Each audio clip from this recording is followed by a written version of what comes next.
En Antofagasta Televisión presentamos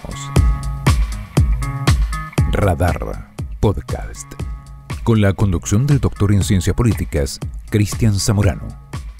Bienvenidos. Donde salió la figura, relució la figura este fin de semana de Michelle Bachelet. Michelle Bachelet, que resurgió a través de algunos sondeos y se posicionó en segundo lugar después de la favorita desde hace ya varios semestres, que es Evelyn Matei. Efectivamente, según una de las últimas encuestas, y no simplemente una, Michelle Bachelet pasa por delante de José Antonio Kast en cuanto a preferencia de votantes y se refuerza como la opción del oficialismo hoy en día ante de Carolina Toa. ¿Por qué es importante subrayar esta aparición de la expresidenta? Por el hecho que en realidad ya a pocos meses de lo que concierne las diferentes elecciones, que no simplemente sean presidenciales, sino también legislativas, numerosas figuras van a aparecer y eso también va a concernir los puestos para ser diputados. De ahí la importancia de estos meses que vienen para hacer figurar a justamente las personas que están en el poder en algunos cargos en estos momentos. Y esto tiene un aspecto positivo en el sentido que estas personas van a mostrar un desempeño quizás superior a lo que sucedió estos últimos años, porque es necesario para el oficialismo, bueno, como también para la oposición, pero sobre todo para el oficialismo, demostrar figura para tener competidores para la Cámara Legislativa, sabiendo que lo que se demostró en estos últimos años es que una presidencia, una figura presidencial sin un Congreso a su favor, eso hace que dificulta mucho todos los proyectos, todo el actuar del Ejecutivo. Es esencial, primordial en un sistema presidencialista como el chileno, es decir, un sistema que está basado sobre la figura del presidente, a pesar que sea así, tener a su favor todo un Congreso, una mayoría en el Congreso, una mayoría segura, para poder concretar todos los proyectos de ley que justamente quiere encarnar el oficialismo. Por ende, estas elecciones parlamentarias yo creo que van a ser mucho más disputadas que las otras, porque en este último mandato de Gabriel Boric se notó mucho que lo esencial que era de tener un Congreso a su favor, y lo vimos con la última reforma que causó mucha discusión, la última iniciativa en lo que concierne las pensiones, que igual dio lugar a polémica y discusión, pero que finalmente fue aprobada y que nos demostró claramente que era necesario tener una mayoría mucho más allá del 50% para poder de algún modo implementar sus ideas con mucha más fuerza y convicción. Y justamente hablando de oficialismo, hablando de temas importantes, otro tema aparte de la pensión que también concierne el país y que yo creo que en este ámbito, si el país tiene ventajas comparativas, tenemos que hablar de la problemática más bien del desafío, de la oportunidad que representa la energía. Y hoy en día, a pesar de que haya mucha comunicación sobre este tema, quizás la gente de la región no tiene suficientemente concientizada que Antofagasta tiene una riqueza que es justamente las numerosas fuentes de energía que pueda producir. Y es por eso que hoy en día hemos invitado a la Seremía de Energía, Dafne Pino. ¿Cómo estás? Muchas gracias por este tremendo honor en el primer podcast de Radar. ¿Por qué yo? Tú lo dijiste, lo adelantaste un poquito. Estamos en la capital energética del país y efectivamente todo lo relacionado con la energía es habilitante en los países del desarrollo económico, del desarrollo productivo, y tenemos tremendas oportunidades. Así que muchas gracias por la invitación. Pero antes de hablar de lo técnico, Dafne, me gustaría un poco conocerlo un poco más.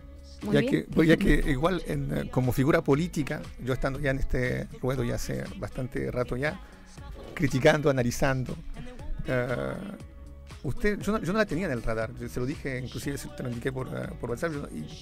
¿Era antofagastina? ¿Cuándo apareció? ¿Cuándo inició la política? ¿Cómo llegó hasta acá? De hecho, este es mi primer cargo público. Yo nací y estudié en Santiago, en la USACH, soy ingeniero de química de profesión. Me vine ya hace 14 años a Antofagasta. Ya. Aquí estuve la última década vinculada a la minería desde el aporte, la sustentabilidad. ¿En el sector privado? En el sector privado, así es. Primero estuve en una empresa de biotecnología aplicada a la minería, con el foco en el control del material particulado, y luego estuve en una empresa que gestionaba y trataba los residuos peligrosos de la industria minera. ¿Estamos en el ámbito de la famosa economía circular? O de la... También, sí. también. Justamente durante el periodo en que yo estuve, digamos, en esta empresa, se estuvieron discutiendo y aportando también a la ley de responsabilidad extendida del productor, donde varios de, digamos, los residuos que son prioritarios precisamente están vinculados con el área energética. Así que yo trabajé principalmente en el área privada y también formé una startup con una amiga, una doctora en química, en nanotecnología aplicada. Logramos escalar un método de síntesis químico de nanopartículas de cobre, así que también tuve una incursión en todo el desarrollo y la investigación también de este producto. ¿Y por qué eligió ese rubro como estudio? ¿Por qué? ¿Por afinidad? ¿Por la protección medioambiental? ¿Por la proyección que usted tenía de un punto de vista laboral? Sí, yo estudié ingeniería en química principalmente porque me gustaba lo versátil que era esta carrera. Tú te puedes dedicar a la farmacéutica, a la minería, a los procesos industriales, a los alimentos, etcétera. Así que encontré que era una carrera que daba varias opciones. Y desde que me vine a la zona, estuve vinculada principalmente al tema medioambiental, como mencionaba, porque considero que una industria tan estratégica tiene que ir de la mano con la sustentabilidad. Y por lo mismo pensando en la opción de ir mitigando todos los efectos, digamos, que se generan, estuve vinculada también en generar desarrollos relacionados también con hacer más sustentable la industria. ¿Y el salto a la política cuándo se da? ¿Cómo se da? ¿Por qué se da? Ya, justo el año en que estuve con esta startup, con mi amiga, hice varias cosas. Hice un diplomado de hidrógeno verde en la Católica y en ese contexto... ¿Estamos hablando de qué año ahí? El año 2021. Ya. Sí, el 2021 hice un diplomado en hidrógeno verde. El pleno boom del tema del hidrógeno, justamente. Claro, justamente. Me interesó ese tema porque posterior al estallido social, que fue algo a mí que realmente me movió el piso, quizás también con la vorágine del trabajo, con toda la situación, digamos, de estudiar, trabajar, ser mamá, como que uno finalmente está hay un tiempo, perfecta. Un periodo en el que uno está como absorta, digamos, en esa dinámica.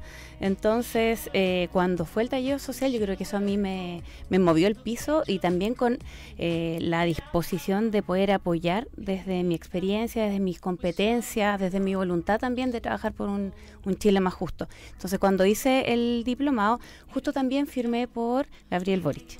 Justo ese momento. Justo en ese momento. y además, yo nunca había participado como de la política partidista. Sí había tenido algunas cosas en la universidad, también hice clases, digamos. Pero nunca hizo parte de Federación Estudiante y todo eso. No, nunca había sido como parte tampoco de la política como más institucional. Yeah. Y me pareció un proyecto que me hizo mucho sentido y por lo tanto me involucré y fui parte de la dirección regional interina en ese tiempo. Mire, yo estuve muchos años comentando política y en un momento dado tuve un acercamiento más grande por experiencia profesional. El mundo político en la praxis es muy peculiar, el mundo partidista. ¿Cómo fue esa llegada? Igual yo creo que fue brutal, porque entre el mundo profesional, que es algo cuadrado, donde deben obtenerse resultados, o si no, las cosas no van. El mundo partidista, el mundo político no tiene nada que ver con esa lógica. ¿No fue un poco brutal ese cambio? Yo entré con la curiosidad de conocer cuáles eran las dinámicas, cómo se abordaban las temáticas, cómo se discutía. La verdad es que como no había participado antes en un partido político, entré un poco con la curiosidad y con el afán también de poder aportar, desde lo que yo era, de mis competencias y también de mi voluntad de aportar con los cambios. Y en una primera instancia, efectivamente había muchas personas en un contexto de apoyar una propuesta política, un proyecto colectivo que la verdad me sorprendió gratamente en esa primera instancia, pero yo digamos que lo que le aporté también fue un poquito más de estructura a ciertas cosas. Entonces por ahí fue mi aporte también de involucrarme. Por ejemplo, estábamos en temas de campaña, entonces yo más cuadrada ingeniera, así como que desde ahí también empecé a apoyar, pero por supuesto lo que bien dices tú, las dinámicas que se dan en política son diferentes, o sea, hay que no solamente tener las competencias, sino que saber cómo vincularte, cómo lograr también consensos para avanzar con las iniciativas, así que ha sido un mundo nuevo, pero yo estoy muy honrada de ser la Seremi de Energía, bueno, y ahora de Minería también. Hoy día tiene las dos, sí, los dos soy cargos. de Viceremi. ¿Y hasta cuándo va a durar eso, lo que nos de la minería? No se sabe. No, por el momento la Seremi está con una licencia, así que yo la estoy subrogando y voy a intentar en este periodo de poder avanzar en lo que más pueda. Estamos con desafíos relevantes en la región, con la Estrategia Nacional del Litio. Hay varios proyectos también que están en el sistema de evaluación ambiental. Hay varias temáticas también relacionadas con la pequeña minería que hay que resolver. Así que, bueno, ahí aportando también que es un tema en el cual yo me siento bastante cómoda porque finalmente yo vengo desde ahí. Ya, pero mira, para un auditor, él puede pensar cómo vas a hacer para acumular dos trabajos. La carga laboral aumenta por 2 y en segundo lugar, ¿hay mucha distancia entre el mundo de la energía y el mundo de la minería? No tanta, voy a partir por la segunda pregunta, no hay tanta distancia porque finalmente tiene una relación muy directa. De hecho, todo el desarrollo energético se ha hecho al alero también de la demanda energética de esta industria energointensiva que es la minería, y la minería solo se posibilita si efectivamente tiene la energía necesaria para desarrollar su actividad económica. Y por otro lado también, respecto a la minería, creo que la minería también depende y demanda energías limpias porque de esa forma también va a poder posicionar de mejor forma sus productos en los futuros mercados carbono neutrales. Así que yo creo que la minería efectivamente puede mover la aguja para ir avanzando a una matriz mucho más sustentable. Yo creo que es el principal motor en este país para poder cambiar para ser el puente principal justamente para que haya un boom de un punto de vista de comunicacional del tema energético. Yo creo que es la minería que puede impulsar eso. Totalmente. ¿Y la carga de trabajo cómo hace? Mira, es un gran desafío, la verdad.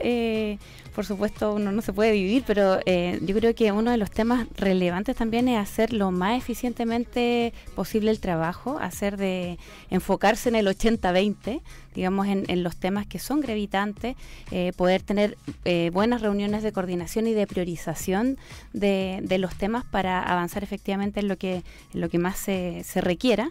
Por supuesto, también es importante los equipos de trabajo, por lo menos en la Seremi de Energía hay un equipo que, si bien es pequeño, es altamente comprometido y eficiente. Yo creo que la eficiencia es algo en lo cual uno tiene que poner foco, y yo en mi transcurso, digamos, de vida laboral he estado a cargo de equipos bien diversos y creo que sé administrar talentos. Bien, y también es un talento en sí. Tengo algunas preguntas justamente que plantear. Vamos a hacer un pimponeo, un ligero pimponeo. Quiero preguntarle acerca de justamente de la energía. Y según usted, si yo le digo energía solar o eólica, ¿por la cual optas? Yo digo ambas y con respaldo en batería. Ya. ¿Cuál es su dispositivo energético favorito? A final de año fuimos a Pan de Azúcar con mi familia y yo llevé un panel solar para cargar celulares. Portátil. Espectacular. Fue de verdad que amé ese dispositivo. Así que práctico. Y súper práctico. Y económico, supongo. Sí, y lo otro también algo bastante de menor, digamos, no sé si como algo más modesto se podría decir, pero los aireadores de los grifos son súper importantes. O sea, es un dispositivo muy pequeño, pero tú ahorras agua y por lo tanto ahorras energía. No, sí, energía hay por todas partes en realidad. ¿Qué país consideras líder en innovación energética? Mira, hay varios países que efectivamente son top en la transición energética, pero yo quiero mencionar un caso que salió recientemente, que es el caso de China. No sé si... ¿China líder en innovación? Es que lo que pasa es que, no sé si supieron hace muy poquito, China está proponiendo poner un parque fotovoltaico en el espacio.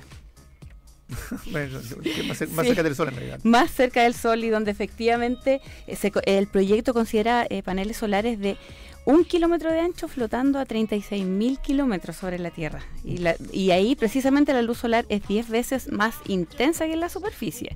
Con ese tipo de iniciativas, China pretende revolucionar de la energía limpia, pues promete generar tanta energía en un año como todo el petróleo que puede extraerse de la Tierra. Esta es una noticia muy reciente, la quería destacar.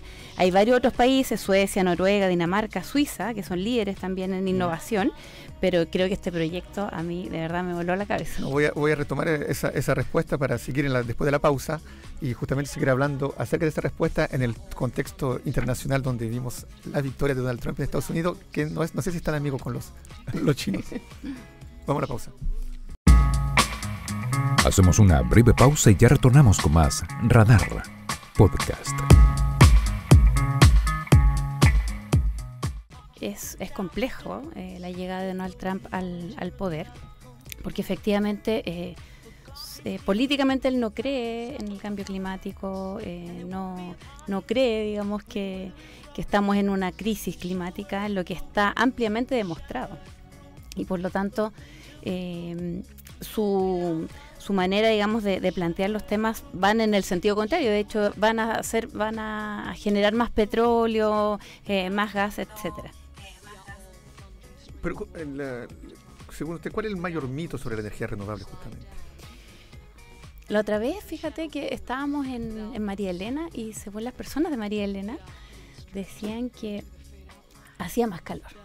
Con la planta concentradora solar, ellos sentían que hacía más calor y que las plantas solares generaban más calor. Puede ser psicológico también. Claro, la verdad es que no es así. Hay varios mitos, o sea, más que mitos, yo creo que los temores también tienen relación con que es una energía variable, o sea, efectivamente pasa una nube y baja la potencia generada o deja de soplar el viento en los parques eólicos y también disminuye. Sí. Entonces hay que lograr generar un sistema de respaldo que le haga frente también a esa variabilidad. Y por lo mismo, cuando tú me preguntaste solar o eólica, yo te dije ambas y con respaldo de batería, porque efectivamente así se aumenta el factor de planta. El factor de planta tiene relación con la capacidad que tiene versus la potencia instalada. Entonces, por ejemplo, hay factores de planta eólico que son súper buenos y que es un 35%, pero es un 35% nomás. Entonces eso se va complementando con la solar y más con el almacenamiento de la energía, digamos, que puede estar en exceso durante el día y inyectándole en la noche se tienen factores de planta mucho más importantes. Justamente en ese sentido, Dafne, ¿cómo acercarías este tema energético al grueso de la población? ¿Cómo ellos pueden sentir que Antofagasta es una zona privilegiada en ese sentido? Sí, yo ahí creo que es muy importante en varios sentidos. Primero, en que genera empleabilidad, genera inversión, genera también demanda de carreras mejor remuneradas. Así que, de hecho, hay una brecha importante de competencias en el ámbito energético, donde hay una posibilidad importante también porque tiene este sentido de propósito, ¿no? Estamos desarrollando e impulsando las energías renovables y eso también contribuye con la lucha contra el cambio climático. Entonces, yo creo que hay una posibilidad desde el punto de vista de la empleabilidad, de la inversión, del desarrollo de proveedores, pero también hay un desafío, yo creo, en generación distribuida, que es precisamente los techos solares, que en otras latitudes representa un porcentaje muy importante de la energía que se genera en el país. ¿En los hogares mismos? En los hogares mismos. Por ejemplo, a nivel mundial bordea el 19%. Alemania tiene el 17%, Australia tiene un 48%. Sí, las condiciones ahí le favorecen. 48%. Chile tiene un 2%. Nada. La mayoría son grandes proyectos. El 95% de los proyectos de energía son grandes, son digamos, mayor a 1000 kilowatts. Entonces, a lo que voy es que tenemos una potencialidad mucho mayor que se puede utilizar con distintos proyectos. Yo te comentaba en el programa el Casa Solar Social, con fondos del FNDR, y también considerar que los fondos del FNDR, un porcentaje importante de esos fondos viene de las concesiones de uso oneroso de nuestro territorio. Entonces, que eso también se utilice para aprovechar nuestro potencial energético, yo creo que es muy relevante. Y ese proyecto, alrededor de 4.150 millones de pesos, fueron para desarrollar cerca de 1.500 soluciones solares en Tocopilla, porque es una zona de transición, le dimos foco ahí, en Taltal también, en Mejillones, en Sierra Gorda. Pero en zona urbana, ¿es posible tal proyecto para que los hogares, por ejemplo, se equipen de ese avance técnico para poder tener electricidad, energía más barata? Totalmente.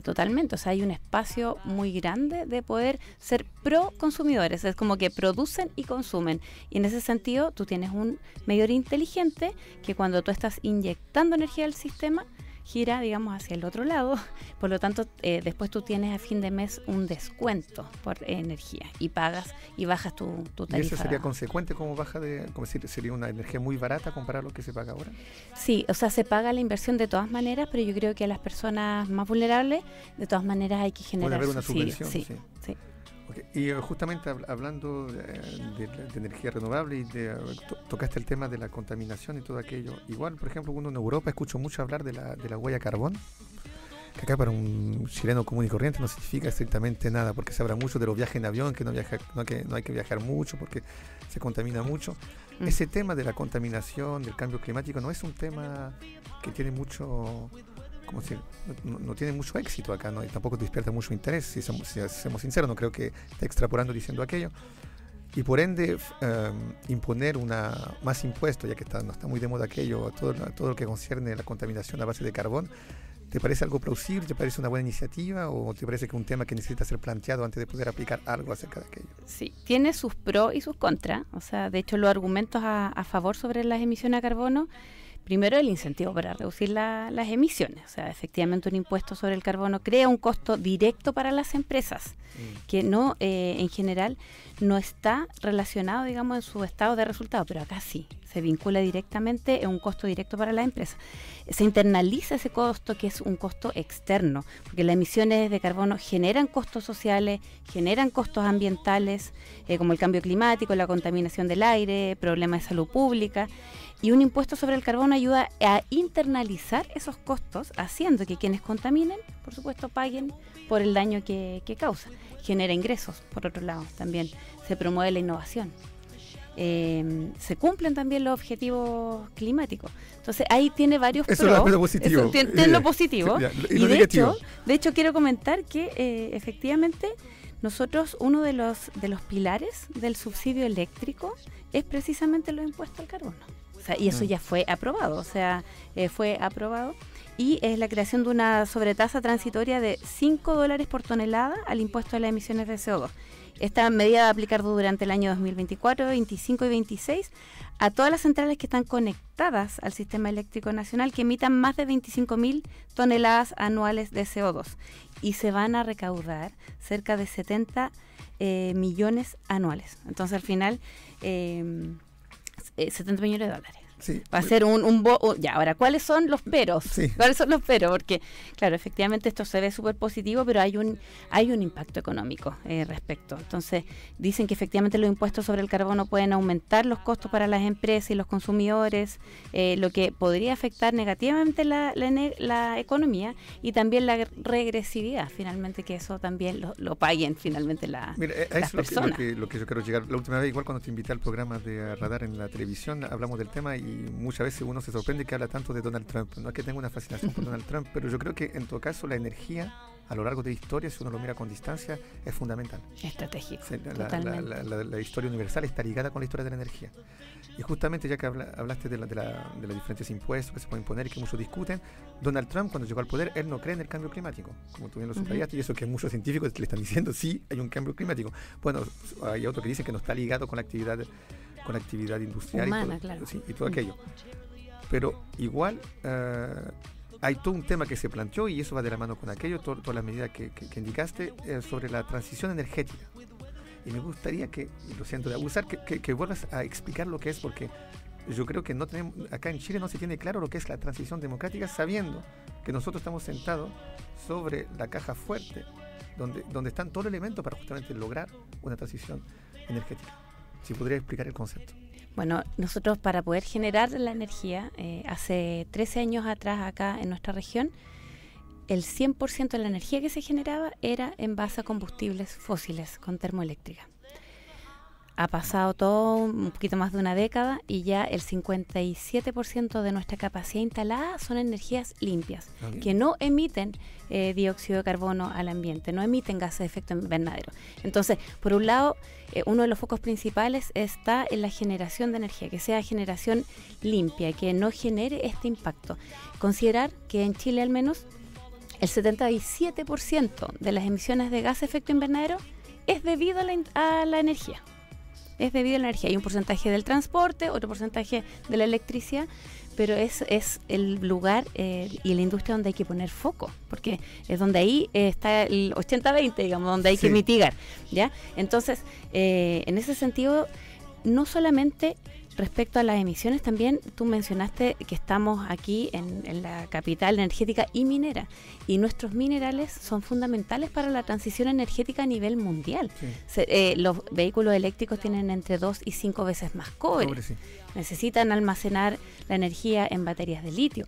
Por lo tanto, el rol que tiene nuestra región en la transición energética mundial es fundamental. Y justamente la seremía de energía no va a ser justamente una seremía clave en ese sentido. Es decir, que hoy en día tú te encuentras a la cabeza de energía, de la minería y de la energía. ¿No sientes el peso de estar justamente en el meollo de los desafíos que espera justamente este siglo XXI en la región que corresponde, en el país que corresponde? Porque yo no veo esa importancia que se le podría dar a estas dos seremías. Bueno, yo sí la siento. Y por supuesto es una gran responsabilidad. Por supuesto que es el rol y todas las decisiones que se tomen en este periodo van a ser gravitantes. Están pasando muchas cosas. Efectivamente, en este segundo tiempo de la transición energética, el foco, por ejemplo, es en el almacenamiento de energía. Necesitamos... ¿Qué se necesita avance? Porque necesitamos avance. Y de hecho, han habido proyectos importantes debido también al anuncio de esta política de incentivo al almacenamiento de la electromovilidad, porque si teníamos mucha energía renovable durante el día, no era posible transmitirla a los centros de consumo. Entonces existe lo que se llama el curtailment, que es como el vertimiento de energía. Y ese vertimiento de energía llegó a cifras históricas. Entonces había mucha capacidad instalada, pero no había forma de inyectar al sistema eléctrico nacional. Y para eso es este segundo tiempo que tiene foco en el almacenamiento de la energía, primero para no desperdiciar capacidad instalada, y segundo para utilizar de mejor forma nuestra infraestructura de transmisión. Por lo tanto, ahí hay un incentivo relevante y hemos avanzado de muy buena forma acá en la región. De hecho, nuestra región concentra el 68% de la capacidad instalada de almacenamiento a nivel digamos nacional. Yeah. Entonces hemos avanzado de una manera muy gravitante. Y respecto a minería, qué duda cabe, digamos, la relevancia que tiene la minería en nuestra región a nivel país, y creo que hay varios proyectos que están avanzando hacia que la minería sea más sustentable, se involucre también más en los territorios, se genere un mayor aporte también a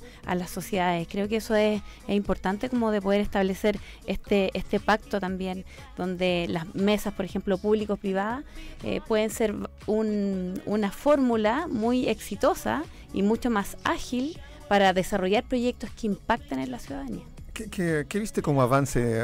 Bueno, obviamente tú debes sentir que avanzaste desde que entraste a la seremía hasta el día de hoy, pero ¿cómo tú concretamente ubicarías los sectores donde tú sientes que se avanzó en este tema? ¿El sector privado, el sector público, el sector político, el sector empresarial? ¿Cuál sector tú sientes que capta o está preocupado de esa temática? Acá en lo particular, yo creo que es un hecho en cuanto a las inversiones que se han generado, en cuanto a la empleabilidad también, al desarrollo. Había un estudio que justamente lo mencioné la otra vez cuando nos reunimos, que es cómo ha avanzado intergeneracionalmente la sociedad. Y acá en la región de Antofagasta, las posibilidades de que una familia pueda surgir económicamente son mucho mayores a las que hay en el sur, por ejemplo. Entonces, acá tenemos una posibilidad en desarrollo muy relevante. Y creo que ha mejorado también el empleo, ha mejorado de cierta forma la justicia social a través del royalty, que fue algo muy esperado. Sí. Creo que eso era algo relevante también para la justicia territorial. Acá se sentían, por supuesto, los impactos, pero no había la retribución que se merecían, que merecían las comunas mineras, que merecía la ciudadanía. Creo que eso también ha sido relevante.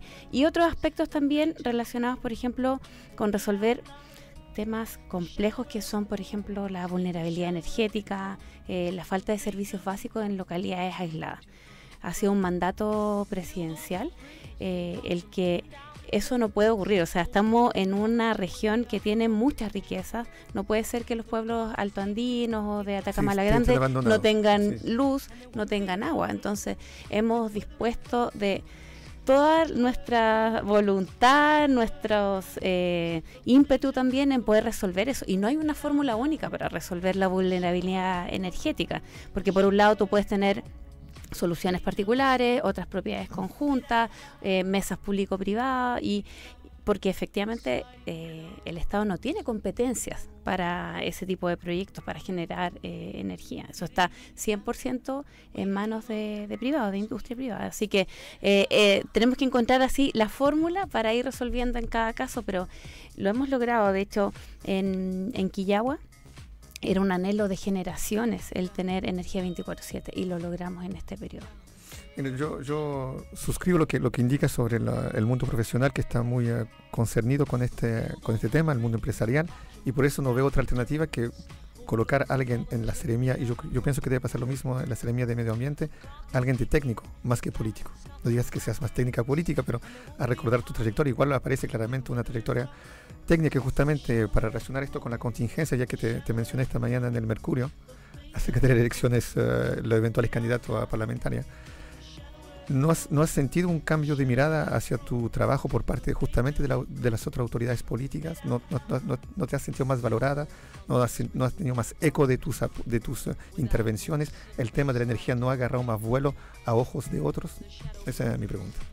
Sí, yo creo que el poder se ejerce y creo que hemos logrado, porque al final no es algo que se declare, sino que es en la medida de que tú logras los objetivos, logras mejorar la calidad de vida de las personas, logras generar iniciativas que vayan en pro de resolver temáticas relevantes. Creo que hay un ejemplo muy importante como de cómo se pudo disponer las voluntades de todo el gabinete en pro de una causa fue la transición socioecológica justa de Tocopilla, el plan de acción en particular, donde fue un trabajo co-desarrollado y colaborativo con distintos actores sociales, políticos, desde la institucionalidad pública, empresas, academias, para generar un plan de acción que se hiciera cargo de los desafíos de esta buena noticia que es el cierre de las termoeléctricas, pero también que tiene desafío en cuanto a empleabilidad, en cuanto a temas medioambientales, de salud, y de ahí surgieron varias iniciativas que se están concretando. Es el único plan que se resolvió, digamos, exitosamente a nivel nacional, y eso justamente tuvo relación con que se lograra generar el ímpetu, digamos, y de esta causa, de este propósito también, que era poder resolver estas temáticas a Tocopilla, que está declarado como una zona de... ¿Y eso no son incentivos para tu partido, para ti, de seguir en la senda política al terminar este mandato presidencial? Yo estoy a disposición de mi partido. Fue una decisión de cambio, digamos, de timón, porque como bien decía, yo estaba en el área privada, y creo que haber pasado por ahí, por la industria, ha sido algo muy beneficioso. Primero, porque tú conoces cómo es la dinámica, conoces también cuáles son las problemáticas, los desafíos, digamos. Yo estuve 10 años arriba del cerro, entonces ¿sabe lo que es? Sé lo que es eso, así que creo que, y también estuve participando de la política desde el punto de vista como de las asociaciones gremiales. En algún minuto teníamos la presidencia de ASIQUIM, que es la Asociación de Industrias Químicas. Entonces también nosotros teníamos reuniones con el intendente de esa época, con las seremías de medio ambiente. También generábamos cursos específicos de conducta responsable en la industria química en la Universidad Católica del Norte. Entonces yo también tenía como un rol político, pero dentro de una asociación gremial, y eso también me ha servido mucho para entender cuál es la posibilidad de generar esa articulación que sea virtuosa y que vaya dándole celeridad a los proyectos de la región. ¿Y nunca se te ha ocurrido una ley que no existe en ese ámbito? No es lo mío, pero sí. Sí, hay algunas cosas como que le he dado algunas vueltas, pero por supuesto necesito como poder aterrizarlas antes de proponerlas así al aire. Mira, justamente un tema que hoy en día necesita ser aterrizado es el tema, hay un proyecto de hidrógeno y amoníaco verde en cercanía del Observatorio Paranal que está dando mucho de hablar, porque de hecho hay un gran científico que se puso sobre aquello, diciendo que eso puede afectar la calidad de la observación del cielo por la actividad de ese proyecto. ¿Cuál es tu opinión acerca de aquello? Mira, yo creo que la vía es la institucional. En este minuto ese proyecto se encuentra en evaluación ambiental y serán los organismos que tienen competencia ambiental los que se van a pronunciar respecto al proyecto de si cumple o no, o qué mejora hay que hacer respecto a las normativas, ya sea lumínica, ambiental, etcétera. Creo que, dado que está en esa vía, más que opinión, tenemos que poder, digamos, referirnos en ese sentido, en lo que es institucional. Eso... ¿Tú crees que hay que avanzar de un punto de vista institucional en cuanto a lo que concierne a la protección medioambiental? ¿Cuál es tu opinión acerca de cómo tú ves la situación actual en la región? ¿En general? En general. Uno de los temas que se pudieron levantar también a propósito de la colaboración con el gobierno regional son la línea de base ambiental. Creo que eso es un avance importante porque en general eso por supuesto está dentro de las evaluaciones cuando se realicen las evaluaciones ambientales o las declaraciones de evaluación ambiental, pero faltaba algo que fuera desde lo institucional y se va a hacer acá y también en Magallanes. Así que yo creo que sí, es importante porque el desarrollo no puede ser a costa del medio ambiente. Tiene que ser, digamos, de una manera armónica y yo creo que sí pueden coexistir distintos proyectos en una región que es tan diversa y que tiene tantas posibilidades como la región de Antofagasta. Mira, siguiendo un poco con la revista de prensa, el 3 de febrero de 2025, hace muy poco tiempo, Alemania y Arabia Saudita firman un acuerdo de hidrógeno verde. Y también sabemos que estuvo sondeando por acá alemanes en la región por otros proyectos. Ya que hablaste de la región y su futuro, ¿cómo tú imaginas en este ámbito del hidrógeno verde el futuro de la región? ¿Cómo imaginas Antofagasta en 10 años? Yo veo que dada la posibilidad y la potencialidad energética, yo veo a la región de Antofagasta mucho más industrializada. ¿Sí? Sí, porque el hidrógeno verde no solo se puede utilizar como un energético, de hecho no es tan eficiente como energético. No me digas, bien sincera. Se puede utilizar en casos donde no llega la electrificación. Pero si tú puedes electrificar algo, eso es lo que hay que hacer. O sea, el hidrógeno como combustible más o menos tiene la misma eficiencia que un combustible. O sea, tú necesitas más energía de la que almacena y después para gastarlo, para combustionarlo, también hay una pérdida importante. Así que no es tan eficiente salvo con grandes recorridos, por ejemplo, buques navieros. Sí, y ahí pensando en toda esa ruta verde, digamos, sí. De hecho, los países de Arabia Saudita, todo eso piensan en aquello. Claro, esa es una de las aplicaciones, así que es súper buena, pero en las otras no.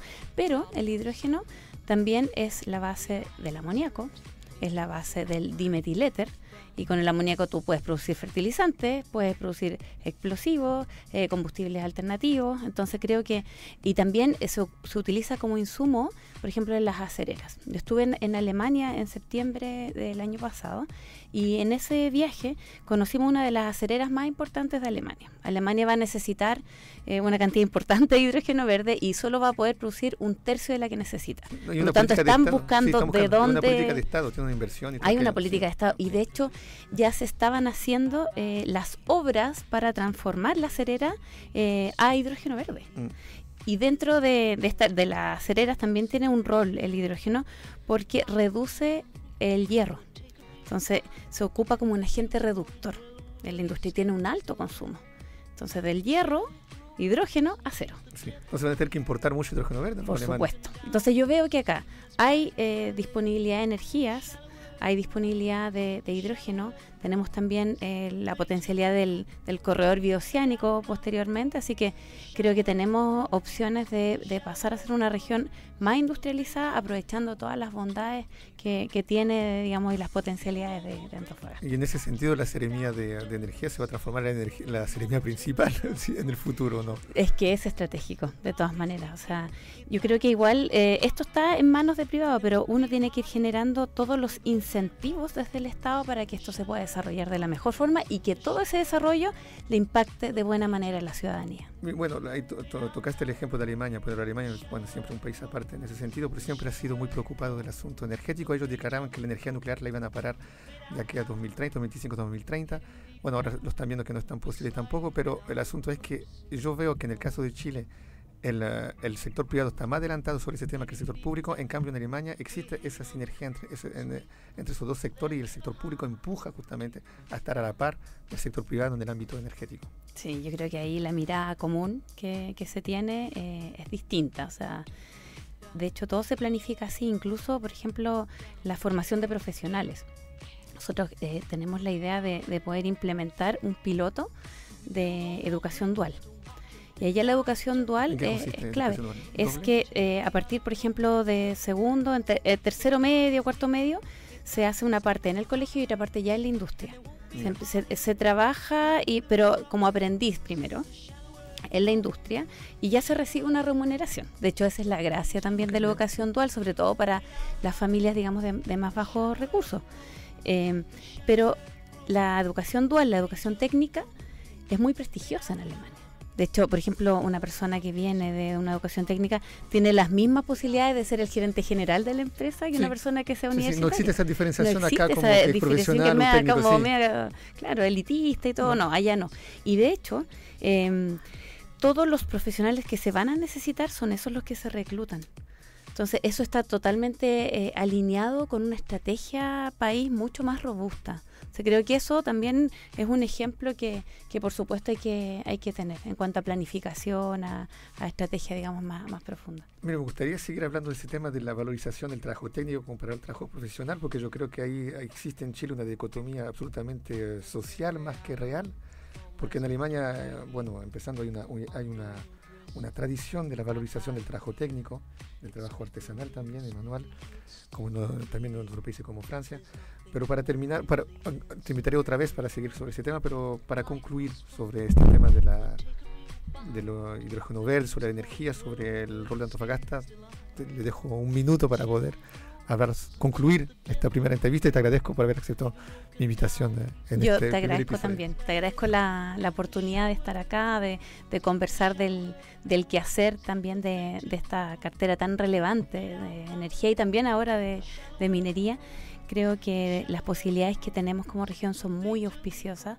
Y también significa un desarrollo importante para todos los profesionales que vayan a ingresar a este sector. Así que también hago un llamado a los jóvenes, a las jóvenes y los jóvenes, a interesarse en este sector estratégico que también tiene una unidad de propósito en la lucha contra el cambio climático y tenemos ventajas comparativas y competitivas importantísimas. Así que a sumarse a esta industria que es muy interesante, estratégica y que finalmente va a significar un mayor bienestar para todos los antofagastinos y antofagastinas. Dafne, sé que eres mamá, ¿qué le dirías a un niño acerca de este tema de la energía renovable? Para que sueñe para el futuro, ¿qué le dirías en términos como naif? Bueno, soy mamá de Facu, de 9, y Maite, de 7 años. Ellos están súper interesados y al corriente de estos temas. Como que trato de compartir con ellos como la relevancia también que tiene esta área, porque finalmente de eso depende el desarrollo de los países y el progreso de los países. Así que yo creo que a los niños y niñas entender que también tanto el desarrollo de energías limpias como la eficiencia energética, que también es súper relevante, la eficiencia energética va a ser responsable de dejar emitir un 35% de los gases de efecto invernadero, o sea, va a tener un rol importantísimo en la carbono neutralidad. Entonces, hay una serie de actividades que se pueden hacer más eficientes, así que creo que es importante que esa cultura de la sustentabilidad se pueda desde temprana edad compartir con los niños y niñas y puedan también sentirse orgullosos de la tremenda potencialidad de la región. Dafne, muchas gracias por tus palabras.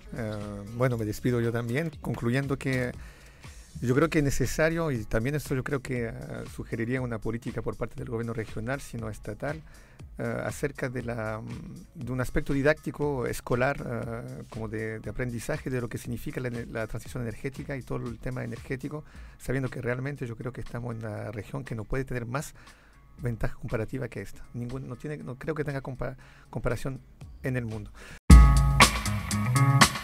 Fue Radar Podcast. Una conversación interesante, profunda, junto al doctor en Ciencias Políticas, Cristian Zamorano. Hasta otra oportunidad. It's everywhere I look, from Las Vegas to right here.